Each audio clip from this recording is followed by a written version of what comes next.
Oui, bonjour. Aujourd'hui, samedi 14 novembre 2020. Je n'arrive plus sur YouTube à faire de passage en direct au niveau des vidéos. Ce n'est pas grave. Mon message sera très court aujourd'hui. Je voudrais juste remercier les employés, les responsables qui gèrent les dossiers de succession de mes parents, y compris précisément la CDC, les interlocuteurs que j'ai pu avoir à Paris hier, entre autres, pour que la guerre à l'héritage due à des imposteurs favorise plus la paix dans les familles et pour l'humanité. Merci pour vos petits coups de pouce. Néanmoins, il faut débusquer ceux qui font du mauvais travail. Je tiens à laisser ce message. Je pense à tous ceux qui, sur leur lieu de travail, vivent des moments très difficiles. Ils ont des responsabilités et j'ignore comment ils se font agresser, ils se font violenter. Je pense aux équipes, au Crédit Agricole à Petit Pérou Abîme. Je me suis rendue pour demander le bordereau de transfert des 2 fonds de mon père pour l'héritage. Au service succession, j'ai retrouvé donc après 3 mois Madame Blément dans un état assez délicat, sous la menace, sous la pression. Je crois que ces informations n'apparaissent jamais nulle part. On a beau les transmettre au tribunal, on n'a pas l'impression que les choses avancent parce que les terroristes, ils passent et ils mettent à la poubelle les plaintes les concernant. Il serait temps de leur enlever ce pouvoir-là. Donc oui, le jour où je suis allée au Crédit Agricole à Petit Pérou, j'ai demandé à Madame Blément les bordereaux de transfert. Elle m'a demandé d'écrire et d'envoyer au service qui se trouve juste à côté. Donc a priori, elle voulait que je sorte du bureau de succession dont elle est responsable avec Madame Joharam.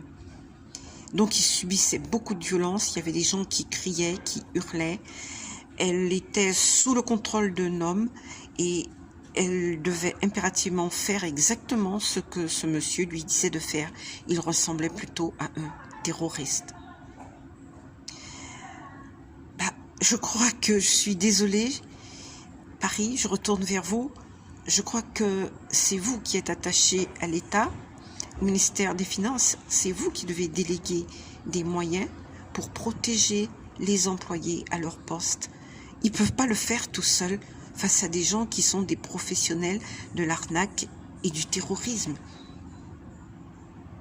Donc, j'ai reçu de Paris, j'ai retrouvé le document hier de Paris, me demandant de demander à Petit Pérou Abîme, au Crédit Agricole, les bordereaux de transfert. Eh bien oui, voilà. Donc, j'ai tous les éléments en main.